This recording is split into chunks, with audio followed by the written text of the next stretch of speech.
O great Prince Nicodemus, I am glad to have found you here in the palace courtyard. The palace gleams under the sun. However, the cold, bleak stones reflect my saddening news, for I am afraid that dark times are upon us, O Prince. Speak up, good man, so that I may take action upon your words, for I would do anything to protect Megara so that it may prosper. A man from the depths of our very own city has committed a great folly. Not long ago, the king's hunting party was pursuing a magnificent stag throughout the forest surrounding our city. One man is said to have stopped to take a draught from the river, when suddenly he saw the most beautiful maiden his eyes had ever laid upon. In that single moment, his soul was captured by the magnificence of the woman, and he was blinded to his senses. I'm afraid that is why our city is in peril, for the woman is none other than the Lady of Artemis, the great goddess who hunts throughout the woods with her ever-youthful group of ladies. They have vowed to never marry nor fall in love with the man. But the man ignored this policy. He grabbed the woman, bound her, and carried her back to our city. I see the problem. Once Artemis discovers what has occurred, she will be furious. The goddess will bring her wrath down upon our great city until the maiden is returned. Exactly, my lord. Now we understand the terrible predicament we are in. Oh, Prince, what will you do to save this doomed city? There is very little time before the great goddess Artemis will notice something is amiss. Yes, but there is still time. I must find this man and persuade him to return the maiden before it is too late. Do you know who this man is? Do you know where in Megara he is? No, my lord. I only heard the story from a friend in the hunting party. He said that he would not give the name of this man for sake of his safety. I do not know what he meant. Well, I shall soon find out. I believe the hunting party is due back soon. Then I will uncover the stardy fool who put the people's safety at risk.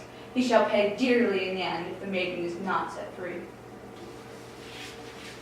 Who could this man be, uprooting our city? Artemis, the great goddess, will she please take pity? How can we be punished for doing no wrong? Megara has been peaceful, it seems, for so long.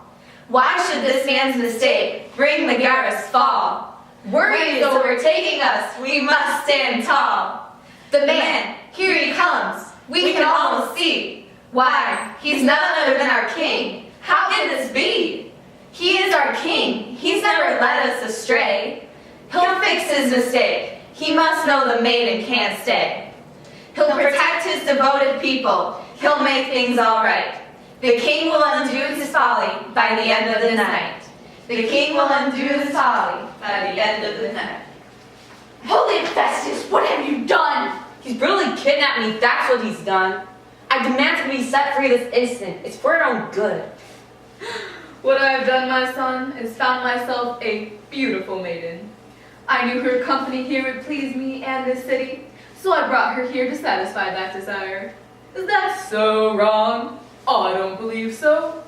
You don't understand. Her very presence will bring mass destruction upon us, an untamed fury of a goddess with power we cannot imagine. Her presence will be Megara's downfall if we don't return her immediately.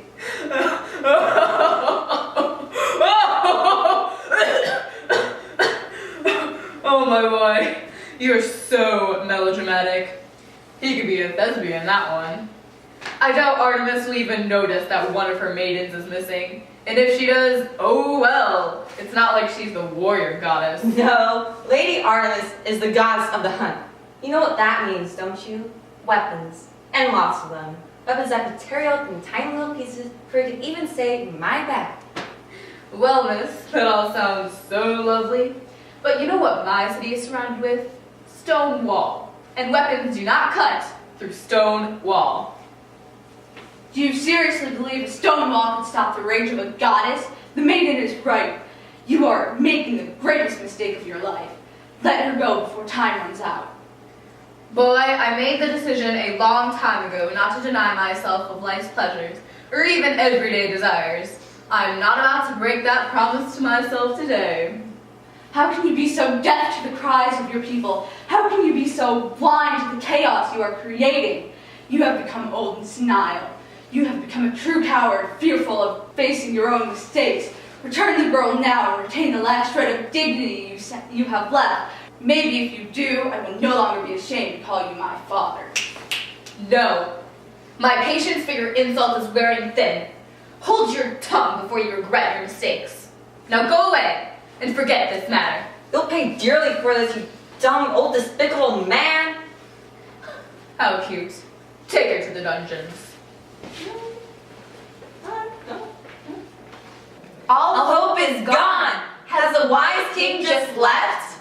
Will the destruction of our city arise from his theft?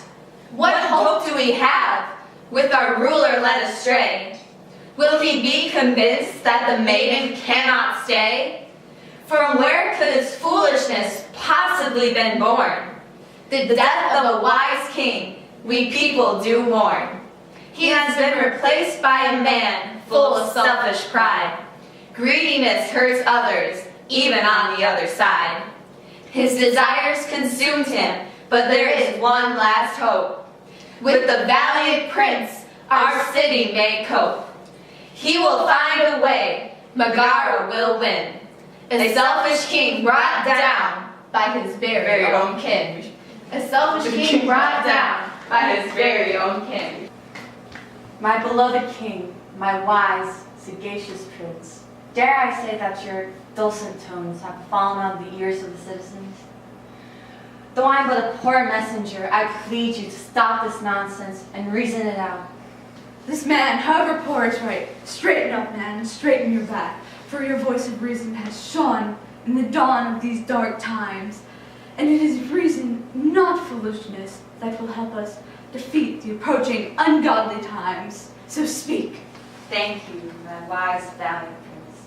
A plague, a deadly, bloodthirsty plague, has brushed the outskirts of the town and is rushing rapidly towards the heart of the city. The exquisite, majestic, magnificent goddess Artemis will not heed the screams of the dying children, the moribund women. She will not bat an eye at the sound of the men's last gasp for mercy.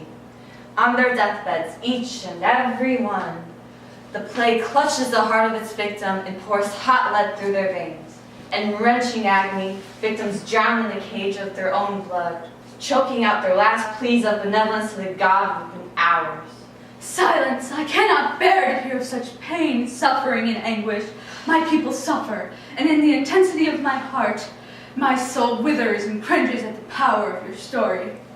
Master King, obtuse as you are at the moment, clouded as your judgment is in the prospect of love, I shall try to appeal to my wise, powerful king, whom I know is in the depth of your soul someplace. The people, your people, are suffering. Did you not hear? Heed the story of your stupidity, how your people are dying more harshly than in centuries. The people gathered before you today are not looking upon strong, healthy leader. Nay, they see a foolish, brainless nitwit of a king who would rather imprison a fair maiden who does not belong to him than see the hopes, beliefs, and trust of this nation flourish. Trust built on trust, founded by our shared forefathers who knew of the wrath of the goddess Artemis and were wise enough to beware. Are you saying, my boy, that I am foolish? That I, your king, am brainless? I shall have you beheaded for such ignorance. I am in right mind over my position. The goddess Artemis dares to look upon my city, and destroy it over the fate of one woman? Send a message to this goddess. Assure her that her maiden shall be well treated and safe. I shall treat her as one of my own wives even. She shouldn't fear. O goddess, hear our pleas. We pray for our sake that the king will appease. How has he become such an ignorant fool? Does he no longer deserve this city to rule? Listen, fair goddess, attend to us, the loved one, so our kingdom may bask in the sun. Once again, acknowledge us, O goddess, so that deadly plague may be slain. For our people quake and shudder in dread. weeping over blood still spread. Let the prince approach the king and make him see. He must be convinced we're on bended knee. Fair goddess Artemis, you know that I am a righteous man. Of my virtue I am justly proud. I defend the people. I protect them. I beg of you, help me in my quest to convey the maiden back to your beauty. I will do it even if you slaughter all of my people. This maiden is a greater plague to my family than to my people. I have to smuggle her out of the city. Tonight, perhaps. As soon as possible.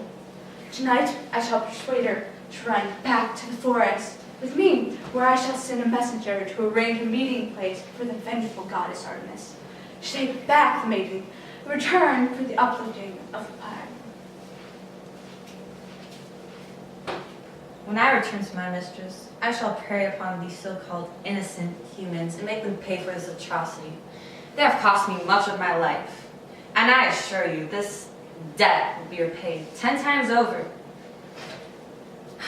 If I stay, however, more people will be slaughtered than I have ever imagined, and I shall sit back and look over their suffering, which I will have caused without bending a finger. What should I do? My fair, brave maiden, my fair lady, we must go quickly, for I am here to help you escape the threatening grasp of my father, whom you have bewitched with your grace and beauty. Pray, come with me, and I shall help you escape, and return to your mistress, who at this moment is waiting for you by the creek where you were captured. Artemis, my goddess, is waiting for me now? In the forest, my home? Yes, but you must hurry. I am sure that she will wait all night and longer for your presence to return. The king will be notified of your absence. You must hurry. Yes, I will go. But in case this vile king of yours should come after me and you will be indisposed, how should I defend myself?